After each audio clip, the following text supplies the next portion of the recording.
Halo teman-teman, apa kabar semuanya? Semoga semuanya sehat ya dan puasanya lancar sampai akhir. Diberi keluasan rezeki serta kuota berlebih untuk nonton alur cerita film berjudul Joyride 2. Masih seputar supir truk psikopat. Film ini merupakan sequel lanjutan dari Joyride 1, di mana di Joyride 2 ini menceritakan tentang 4 orang yang sedang melakukan perjalanan ke kota. Namun mereka memakai jalan pintas hingga takdir mempertemukan mereka dengan sopir truk Segway yang berjiwa psikopat yang memaksa mereka melakukan hal-hal yang aneh hingga merenggut nyawa. Bagaimana kisahnya? Yuk, tanpa berlama-lama lagi, kita ikutin alur ceritanya. Tapi bagi kalian yang suka dengan channel ini, tolong sajikan sebentar saja jemarinya untuk menekan tombol subscribe dan aktifkan loncengnya untuk mendapatkan info alur cerita film terbaru dari Calawak. Film ini diawali dengan seorang bondon pasar impres yang sedang belanja di Seksoimat yang memperhatikan targetnya untuk dijadikan cuan.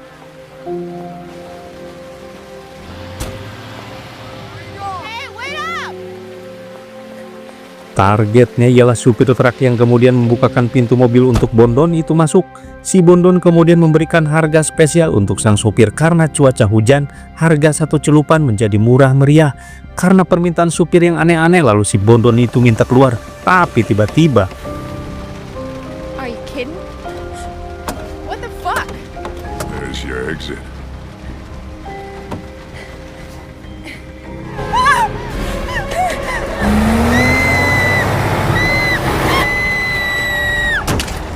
scene beralih ke 3 remaja yang sedang mengendarai sebuah mobil di jalanan menuju Vegas.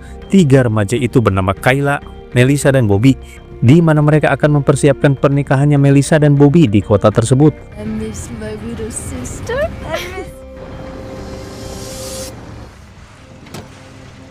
Di sebuah pom bensin, Kayla menemui pacar online-nya yang bernama Nick. Tampang Nick ini tipikal cowok metal yang cuek dan serampangan. Kemudian Melissa mengajak Kayla untuk ke WC. Dia meragukan teman kencana Kayla yang modelnya begitu. Kayla pun menjawab, Nick orang yang baik, jadi tidak usah khawatir.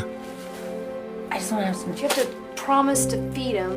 Kemudian Nick melihat peta dan mereka rencananya akan melalui jalur pintas menuju kota Vegas yang bebas hambatan dan kemacetan, dan berangkatlah mereka. We're going to Vegas! Haven't seen the main highway yet. That's because we're runs, we keep heading west. Has to mean civilization's closed, right? Or just the main entrance? Di tengah perjalanan mereka mencium bau hangit dan ternyata mesin mobil mereka ngebul. Karena lokasinya yang jauh ke sana kemari, akhirnya mereka meninggalkan mobilnya. She had a good run. Hey, can you hear me now? Can you hear me now? We know nothing's down there for 100. Akhirnya mereka pun jalan kaki berharap menemukan seseorang atau rumah untuk dimintai bantuan. Tak lama berselang mereka pun menemukan sebuah rumah yang tampak ditinggalkan penghuninya. Sehubungan tidak ada respon dari dalam rumah, Nick akhirnya memecahkan kaca dan Bobby mendobrak pintunya.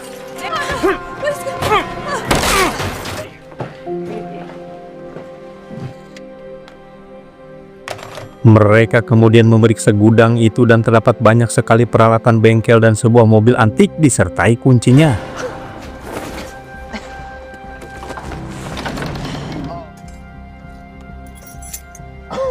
Nick berkata bahwa rumah dan seisinya tidak ada pemiliknya, jadi mereka bebas saja menggunakan apa saja termasuk mobilnya untuk melanjutkan perjalanan ke kota Vegas. Hal itu sempat menuai perdebatan karena Melissa merasa itu bukan hak mereka, atau setidaknya mereka memberitahukan pemiliknya terlebih dahulu karena pemiliknya tidak diketahui keberadaannya di mana. Dia mengusulkan agar nanti setelah sampai di kota Vegas mereka harus mengembalikan mobil tersebut. That's Grand Theft Auto. Hang out in that creepy house. She's right, Mom. In the morning, we'll rent a car, return this one. Fine. Yes. I'm ready. Melissa kemudian meninggalkan nomor ponselnya di secari kertas dan ditempelkannya di dinding rumah itu.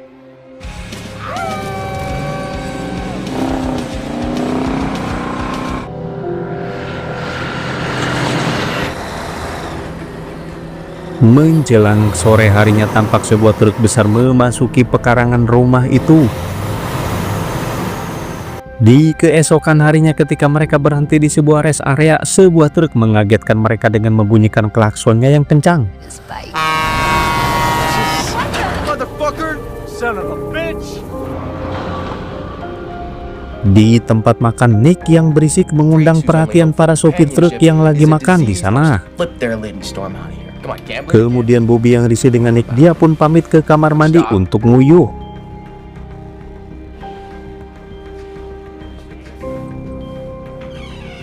Melihat Bobby yang tidak kunjung keluar dari WC, Melissa pun penasaran. Namun ketika mau ke WC, tiba-tiba ponselnya berdering dan pemilik rumah itu menelponnya. Hello? I believe you have Goldilocks, Bears, Yes, here's my number. no rush. Dan ternyata penelpon itu mengatakan bahwa ia bersama Bobby. Melissa yang panik langsung mengecek kamar mandi. Alangkah terkejutnya Melissa ketika dia tidak mendapati Bobby di sana. Saat Melissa keluar mencari Bobby, tiba-tiba ponselnya kembali berdering. Si penelpon kekeh dia akan membalaskan apa yang telah mereka perbuat di rumahnya, walaupun Melissa sudah minta maaf. Kemudian si penelpon itu menuntut Melissa dan yang lainnya untuk mengikuti permintaan dia. Live? Melissa yang panik malah disalahkan oleh Nick kenapa dia sampai menaruh nomor ponselnya di rumah itu. Kemudian Melissa berkomunikasi lewat radio CB yang ternyata seperti di film pertama, pengemudi truk itu adalah Rusty Nail. Lalu Rusty Nail memperlihatkan foto Bobby yang lagi disekap. Do what I asked? Rusty Nail kemudian menyuruh mereka untuk menghancurkan ponsel-ponselnya, lalu melanjutkan percakapan lewat radio CB, di mana Rusty Nail ingin memiliki potongan jari milik Kayla untuk barter dengan Bobby. Singkat cerita, Kayla yang tidak mau kehilangan jarinya, akhirnya mereka pergi ke rumah krematorium untuk mengambil jari mayat orang yang sudah meninggal di sana. No, you know what? This is my fault.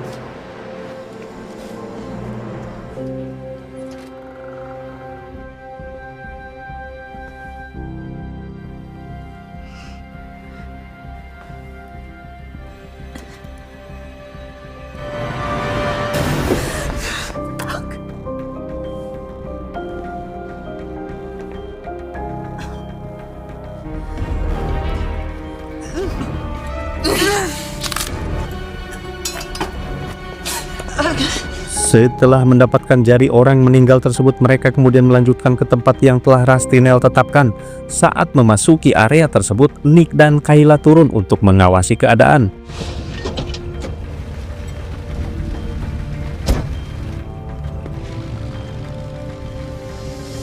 Okay, I'm here. Talk about Sampailah Melissa di depan sebuah truk dan disuruh Rusty Nail untuk menyerahkan jari Kayla dengan keadaan telanjang. why now, don't I? I'm losing my patience. Okay. I say, I promise, just do it now.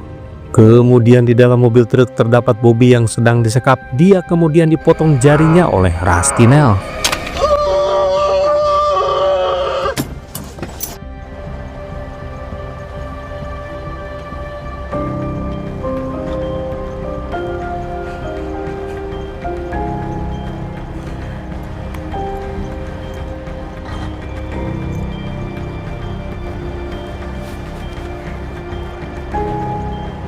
Sementara itu Nick dan Kayla mengendap-endap di bawah mobil truk.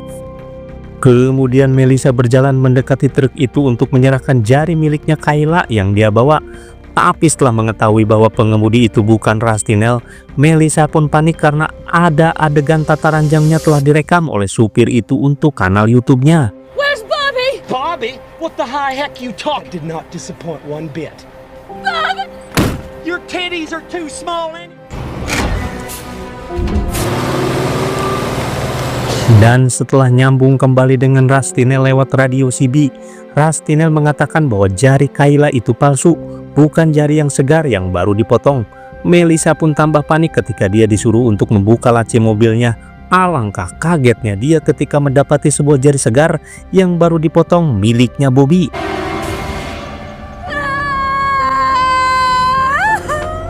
Komunikasi pun terputus setelah Rusty Nail membakar jari yang terpotong dengan lighter mobil karena tangan Bobby mengeluarkan banyak getih.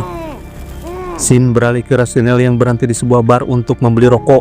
Tampak Bobby berusaha keluar mobil dan minta tolong ke pemilik bar yang keluar membuang sampah. Tapi tiba-tiba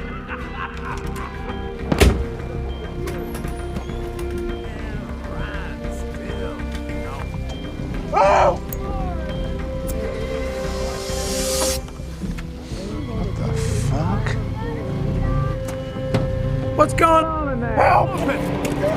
I can't open the damn door! Way his jaw dropped. kemudian mereka disuruh untuk mampir ke pul pemberhentian truk, di mana Nick disuruh untuk mengenakan pakaian wanita yang sudah disediakan Rusty Nail di bagasi mobil untuk mencari ganjrut di kerumunan para sopir truk itu. Nick yang semula menolak keras namun diancam oleh Melissa dengan peso untuk melakukannya, dan inilah yang terjadi. Mel. Because Bobby is. I want to go home.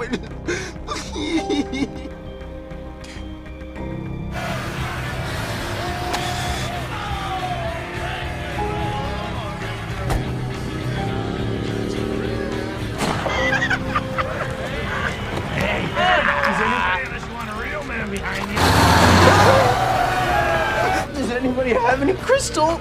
I'm sorry, no thanks.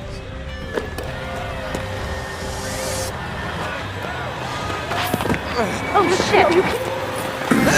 Oh my god! Nicky pun ditangkap dan dimasukkan ke mobil Rusty Nail. Kayla dan Melissa kemudian mengejarnya. Tapi karena kebingungan mencari truknya, malah mobil mereka yang dikejar-kejar truk Rusty Nail. Lalu tiba-tiba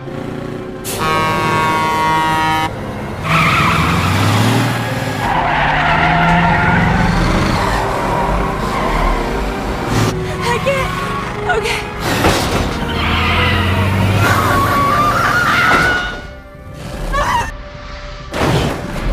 akibat kejadian itu, Kayla pun terjepit di dalam mobil dan tak bisa keluar.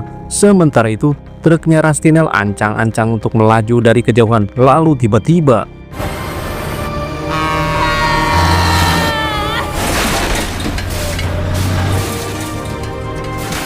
scene beralih ke Rusty Nail yang berada di rumahnya dan menyekap Nicky dan Bobby.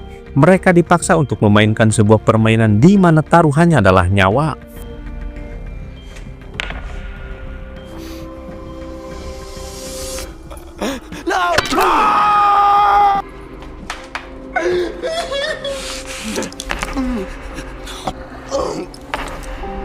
Four.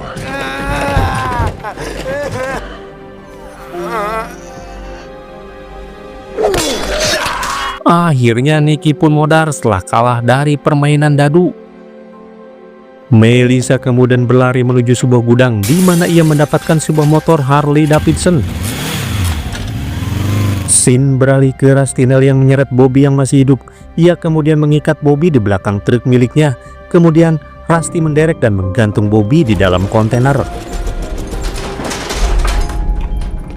To feel what it's like to have something taken away from. Tampak dari lubang kontainer, Bobby melihat sebuah motor Harley Davidson terparkir di luar sana, dan ternyata itu adalah Melissa. Ia kemudian menghantam Rusty Nail dengan sebuah besi, dan inilah yang terjadi di film-film psikopat yang kudu nama memastikan dulu si penjahat itu modar apa enggak. Melissa malah langsung menolong Bobby yang tergantung. Tampak Rusty Nail sudah bangun kembali dan akhirnya Melissa bisa menekan tombol di truk untuk menurunkan Bobby. Tapi setelah menghidupkan mesin mobil itu, ternyata kontainernya belum tersambung dengan kepala mobil truknya. Setelah mengetahui Rusty Nail masih hidup, Melissa kemudian pergi dengan mobil itu meninggalkan Bobby untuk mencari pertolongan. Tapi tiba-tiba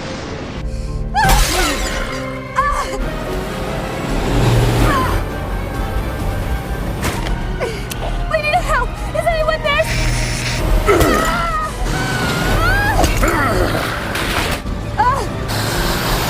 sementara itu Bobby berusaha keluar dari dalam kontainer itu.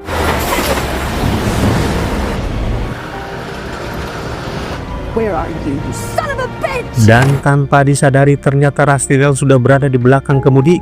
Melissa yang panik kemudian menabrakkan mobil itu ke sebuah tangki hingga meledak. Tak lama kemudian setelah tahu bahwa di depan sebuah jurang, Melissa kemudian melompat keluar dari mobil. Dan mobil truk yang di dalamnya Rusty Nail itu meluncur ke sebuah jurang dan meledak.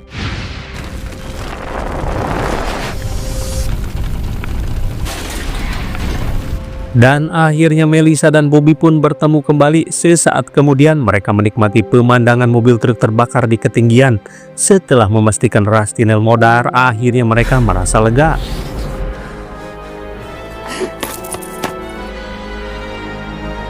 Di keesokan harinya tampak ada sebuah mobil dengan pengendara cewek yang mogok di pinggiran jalan. Lalu datanglah sebuah truk berhenti di situ. Lalu si cewek itu keluar dan menghentikan sebuah truk yang melintas tersebut. Truk yang berwarna merah itu kemudian berhenti.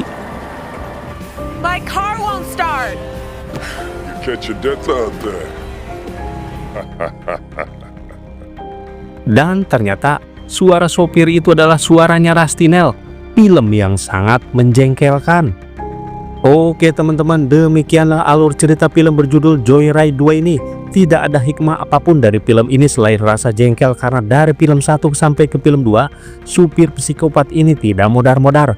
Bagaimana kelanjutannya di film Joyride 3? Nanti saya akan membahasnya kembali. Sehat selalu buat teman-teman semua, selamat menjalankan ibadah puasa. Sampai ketemu di alur cerita film selanjutnya. Bye-bye.